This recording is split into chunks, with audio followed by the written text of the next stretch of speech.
ନମସ୍କାର ଦର୍ଶକ ବନ୍ଧୁ, ଆପଣମାନଙ୍କୁ ଭକ୍ତିର ଆଲୋକ ପର୍ଯ୍ୟାୟ 3ରେ ଆପଣମାନଙ୍କୁ ସ୍ୱାଗତ। ଆଜିର ବିଷୟବସ୍ତୁଟି ହେଲା ଭଗବାନଙ୍କୁ ଶେଷ ଉପହାର। ଚାଲନ୍ତୁ ଆରମ୍ଭ କରିବା। ଗୋଟିଏ ଛୋଟିଆ ଗାଁଟିଏ ଥିଲା, ଯାହାର ନାମ ହେଲା ଚନ୍ଦନପୁର, ଏବଂ ସେହି ଗାଁରେ ରହୁଥିଲା ଏକ ବୃଦ୍ଧ ବୟସ୍କ ବ୍ୟକ୍ତି। ତାର ନାମଟି ହେଲା ଗୋବିନ୍ଦ ଦାସ। ଗୋବିନ୍ଦ ଦାସ ପ୍ରତିଦିନ ତାଙ୍କର ଗାଁ ଜଗନ୍ନାଥ ମନ୍ଦିରରେ ସକାଳେ ପୂଜା କରନ୍ତି ଏବଂ ରାତିରେ ପ୍ରଭୁ ଜଗନ୍ନାଥଙ୍କ ପାଖରେ ଦୀପଟିଏ ଜଳାନ୍ତି। ତାଙ୍କ ଜୀବନରେ ଧନର ବହୁତ ଅଭାବ ଥିଲା, କିନ୍ତୁ ଶ୍ରୀ ଜଗନ୍ନାଥଙ୍କ ପ୍ରତି ଅପାର ଭକ୍ତି ମଧ୍ୟ ଥିଲା। କିଛି ଦିନ ପରେ ଗୋବିନ୍ଦ ଦାସ ଅସୁସ୍ଥ ହୋଇପଡ଼ିଲେ ଏବଂ ସେ ଡାକ୍ତରଙ୍କୁ ପରାମର୍ଶ କଲେ। ଡାକ୍ତର ତାଙ୍କୁ କହିଲେ, ଆପଣଙ୍କ ପାଖରେ ଅଧିକ ଦିନ ନାହିଁ। ଆପଣଙ୍କ ଜୀବନ ମୋ ହାତରେ ନାହିଁ। ସବୁ ସେଇ ଜଗାର ଇଚ୍ଛା। ସେ ହିଁ ମାରିବ ଏବଂ ସେ ହିଁ ଉଦ୍ଧାର କରିବ। ମୁଁ ତ ନିମିଷ ମାତ୍ର।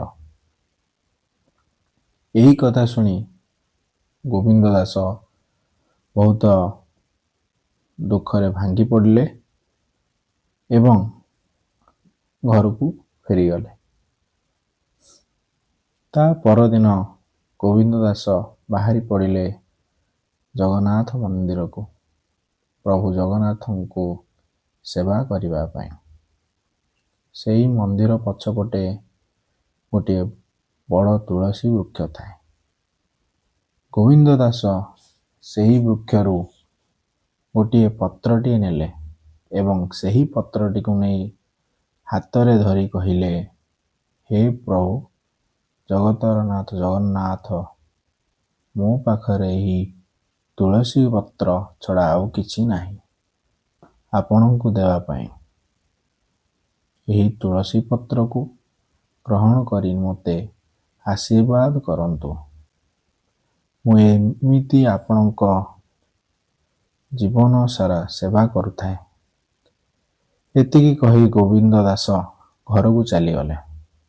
ସେହିଦିନ ରାତିରେ ମହାପ୍ରଭୁ ଶ୍ରୀ ଜଗନ୍ନାଥ ଗୋବିନ୍ଦ ଦାସକୁ ସ୍ୱପ୍ନାଗତ ହେଲେ ଓ କହିଲେ,